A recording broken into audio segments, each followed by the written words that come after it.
Olá, bom dia. A graça e a paz de nosso Senhor. Vamos falar sobre gerar filhos espirituais.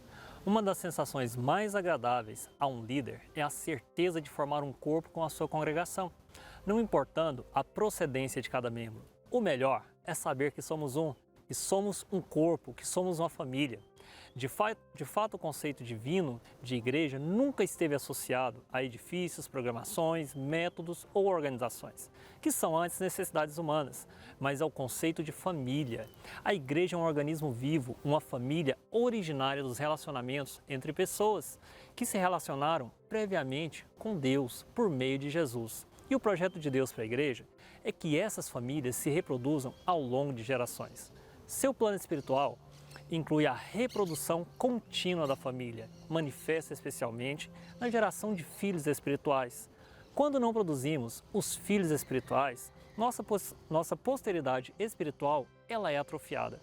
E um dos segredos do sucesso da igreja está justamente na geração de filhos espirituais, expressa particularmente no texto de 1 Coríntios, capítulo 4, verso 15 ao 17, que diz assim: porque ainda que tivesseis milhares de preceptores em Cristo, não tereis contudo muitos pais, pois eu, pelo Evangelho, vos gerei em Cristo Jesus. Admoesto-vos, portanto, que sejais meus imitadores. Por esta causa vos mandei Timóteo, que é meu filho amado e fiel no Senhor, o qual vos lembrará os meus caminhos em Cristo Jesus, como por toda parte ensino em cada igreja.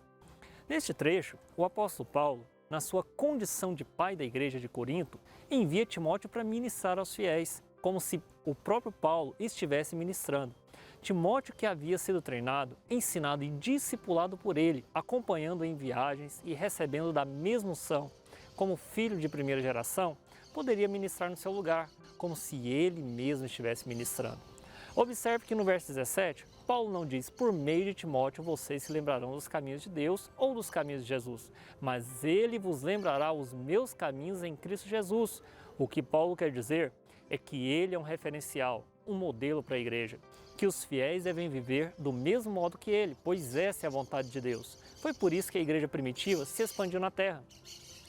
Aquele que deseja gerar filhos na fé deve pensar menos em si e concentrar-se no que Deus está realizando por meio de sua vida. Para gerar filhos espirituais, é preciso seguir o exemplo de Elias. Ele foi um profeta cheio da graça de Deus, que ao transferir a sua unção para Eliseu, forjou gerações que viriam muito depois, os filhos de Israel.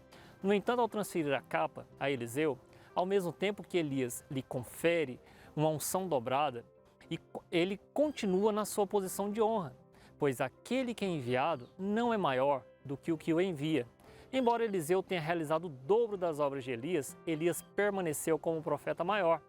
E o mesmo pode ocorrer conosco, se confiarmos os assuntos de Deus às gerações que nos precedem e as treinarmos a depender somente dele, jamais de nós mesmos. Ao mesmo tempo que veremos cheios de poder e realizando obras até mesmo maiores, perceberemos o nosso próprio crescimento. Quanto mais damos, mais recebemos de Deus.